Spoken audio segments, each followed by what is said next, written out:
So I was hoping that any young people here today might join me in the front pews for this next part, which is a time for all ages. And adults, you can listen in too, but I would love for all of the kids and young ones to come forward, and caregivers, if it's easier, you can come forward with them. You'll want to see what's on my wonder board.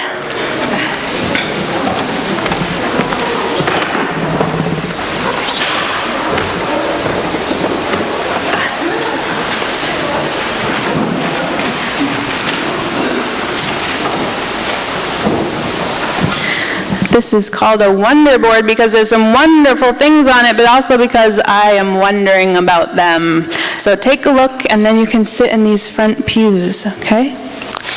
You see some things? All right, I'm going to show them to you. So take a seat here, and you can, All right.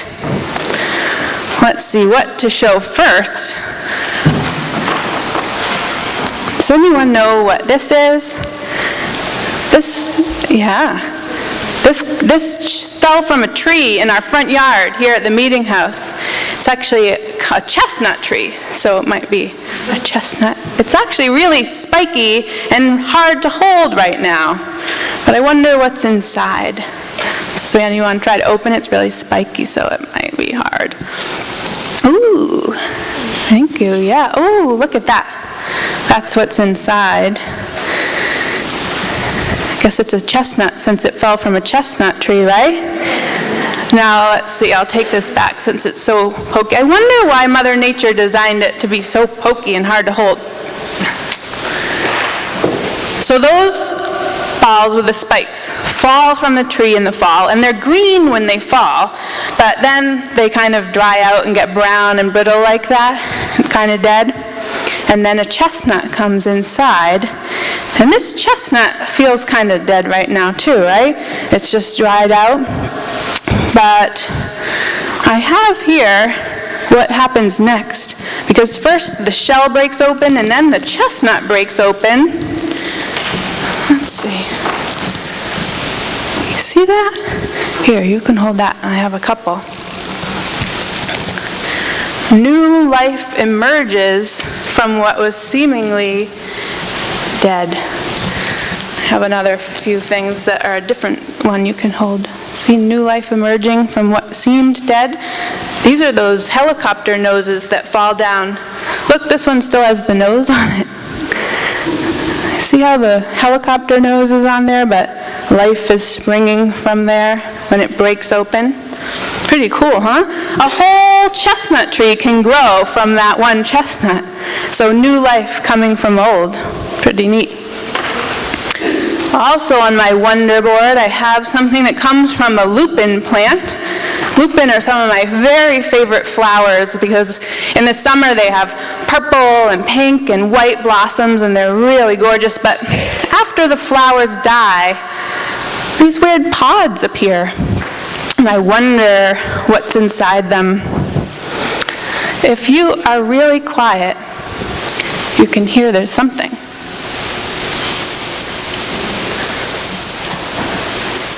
You hear that? Something inside there. What do you think it is? You want to open it?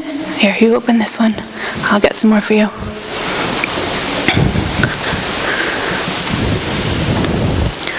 What's inside there, Andres? Seeds. Yeah.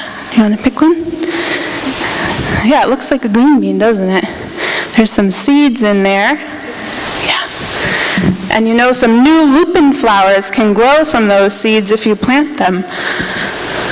So new life coming from something old and brittle and seemingly broken. And that's the story of springtime, isn't it? The ground, which all winter has seemed dead and hard, breaks open, and there's new life. And for years and years, we've been celebrating springtime as a time of renewal, and especially pagans today and all throughout history have celebrated rituals for springtime to honor that new life beginning at this time of year. And some people even think that's why we talk about bunnies and eggs at Easter time, because bunnies and eggs are a symbol of new life. Let's see, what else is on my wonder board? I have a cross, and the cross symbolizes Christianity and Jesus. And Jesus was a teacher a very long time ago, and he taught about the power of love, and that we have to care for the poor and the sick and the lonely. And he really believed that our world should be based on those values instead of the values of money and power. But the powerful people did not like that, and they put him on a cross where he died. And his friends and his followers were very sad about that. And it was a very sad and confusing time, and it felt like what they believed in had broken. But you know what those people did? They stayed together, and they told stories about him, and they tried to practice what he had taught them and pass it on. And when they were remembering him and doing as he taught, it almost felt like he was still with them. And some people even believe that he came back from the dead, and some people don't believe that. But they all agree that he lived on in the way that we remember him. All right, last on my wonder board are these broken pieces of glass. And we're going to use these a little later in today's service to symbolize something that feels broken to us. So maybe that's something we're upset about, or something we lost, or a dream we had that didn't come true, or maybe something in the news that we're sad or mad about. Can everyone here think of something like that? There's so many options to choose from. So we're, later in the service, going to use these broken pieces to make something whole, okay?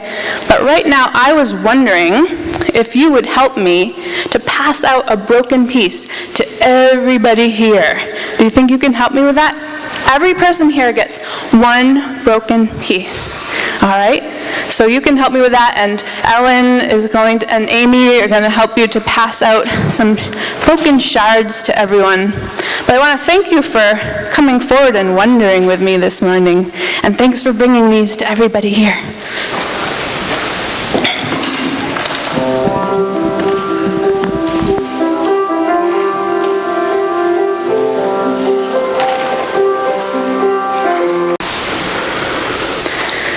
Spirit that goes by many names and is beyond naming, be with us this morning with all that we carry, joys and sorrows, hopes and doubts, accomplishments and failures. Be with us as we open our hearts to the joy of spring, of Easter, of hope. Spirit of life, help us to welcome the blooming of spring into our lives. Help us to welcome new beginnings, risks, and the unknown. Spirit of compassion, be with us in the brokenness that comes with everyday living. Help us to be gentle with each other and with ourselves. Help us to heal, to forgive, and to love more deeply. Spirit of memory, be with us as we hold dearly thoughts of those who are no longer with us. Help us to remember, to heal, to continue on. Spirit of wholeness, be with us as we are aware of the brokenness in our lives and in the world. We especially lift up in our prayers today all those whose lives have been broken by gun violence. Help us to roll back the stones of fear, hatred, and indifference, to welcome a world of peace. Spirit of community, be with us this Easter morning as we worship together in honor of stories of rebirth and in celebration of renewed life. Amen. The reading is a poem from Fault Line by Robert R. Walsh. When the great plates slip and the earth shivers, and the flaw is seen to lie in what you trusted most, look not to more solidity, to weighty slabs of concrete poured or strength of cantilevered beam to save the fractured order. Trust more the tensile strands of love that bend and stretch to hold you in the web of life that's often torn, but always healing. There's your strength. The shifting plates, the restive earth, your room, your precious life, they all proceed from love, the ground on which we walk together. Thank you.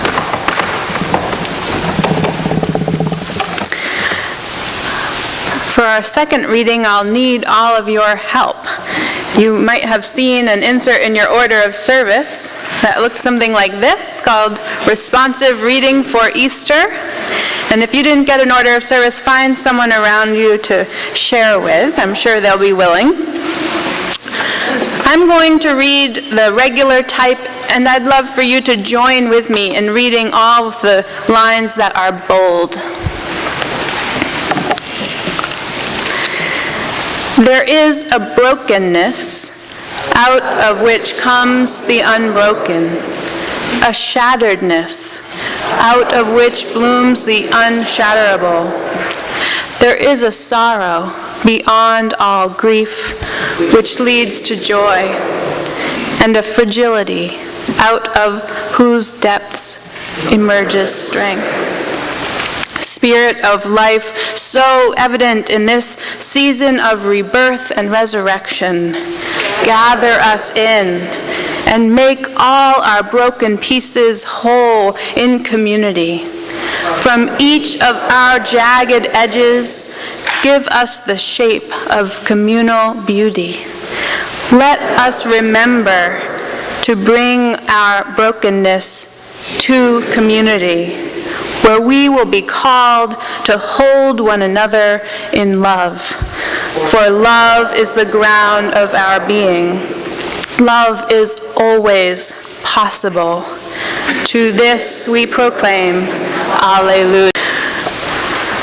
I have two stories for you this morning, both from a book by Terry Tempest Williams called Finding Beauty in a Broken World. And I want to thank my colleague, Reverend Emily Wright Magoon, for pointing me to these stories and to some of the other great worship elements that we've been using this morning.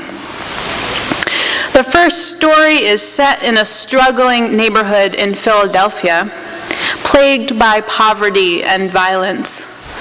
The artist Lily Ye went there, and she, this small Chinese-American woman, stood in the middle of an abandoned lot full of broken bottles and windows and stones and broken bricks. And she took a stick and she drew a circle around her in the dirt. And in that circle, she began to build a piece of art out of all of the broken bottles and windows and stones and broken bricks in the circle. And the people in this neighborhood started to notice this small woman in this open, scrubby lot, and they asked her what she was doing. And she told them that when you make art out of small, broken pieces of things, it's called a mosaic. And she invited them into the circle, and they brought more broken pieces, and together they began making art. On a crumbling wall, they constructed a tree of life mosaic, and slowly they began to restore beauty to a place of violence and struggle. Eventually, 260 square blocks in Philadelphia became an arts district. It is out of my own brokenness and the brokenness of others that I find healing and joy and possibility. Emily offers us some wondering questions about this story. How do you think creating beauty in this neighborhood helped the people that lived there? How do you think seeing this beauty helped them? Where have you seen brokenness that turned into something hopeful and joyful? I know that for me, I saw something hopeful and beautiful at the March for Our Lives last weekend. The march was born out of a deep brokenness in our country and in our young people, and the grief and outrage people are feeling over gun violence. But instead of each dealing with that brokenness on our own, thousands and thousands of people came together to unite as one. Young and old, black and white and Hispanic and Asian, students and teachers and veterans and grandmas. And the organizers of these marches all over the country and all around the world made sure that there was space on the stage for young people and for people of color. And it was sad, but it was also beautiful and hopeful. A wholeness was created out of the brokenness. The second story I want to share with you is set in Rwanda. That same artist, Lily Ye, went there, along with some other people that she knew, because the people there had witnessed some very difficult things. The tribes that lived there were the Hutu and the Tutsi. You probably know the history.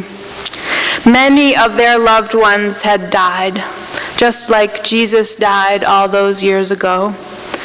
And they wanted a beautiful place to bury their bones, a memorial. So along with Lily, they worked together with mosaics and paintings, and they created a beautiful memorial. And in Rwanda, Twibuke means to remember, and that's what they did. Now, their loved ones did not rise from the dead in a literal way, and the people were still sad when they went there to remember them. But in the process of creating this memorial, there became a path toward healing and hope and wholeness. The author, Terry Tempest Williams, was there as the scribe for this project, and she remarked, "A mosaic is a conversation between what is broken. The broken pieces are sharp. They could cut and damage. But instead, we come together in community to put them together and make something whole and beautiful." Kathy, if you want to come up at this time, and don't trip over Wyatt. I want to invite you all to hold in your hands that shard of glass that the young people handed out earlier, and to ponder whatever brokenness we have in our own lives, or that pains us in the world around us. And in a minute, I'm going to invite everyone to come forward and place that piece of glass on this piece of wood, because we are going to create a mosaic together. And the mosaic that we create today will become a piece of art that we can display here. And even though alone all of our broken pieces are just jagged pieces of glass, together our broken pieces become something beautiful. So when you come up, place your piece carefully where you want it to be on this wooden circle. And later this week, I will glue those pieces down. And April, our office administrator, who happens to be a mosaic artist, how lucky are we? We'll put some grout in between the pieces, and next week we will show you what we have created. And while you are coming up, Kathy is going to sing for us. But to make things a little more orderly, let's have everyone come up this far aisle, up to the front, which you can reach from the back doors of the sanctuary. And then you can return to your seats from the middle and side aisles. So give me just a moment to move my wonder board and put this circular wooden piece in the middle, and then please come forward.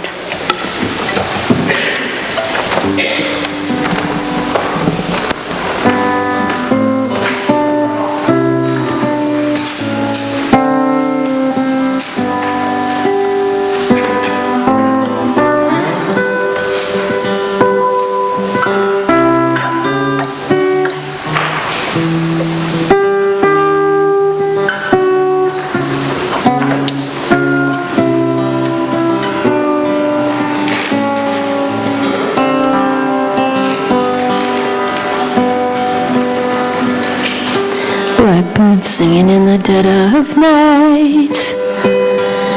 Take these broken wings and learn to fly. All your life, you're only waiting for this moment to rise.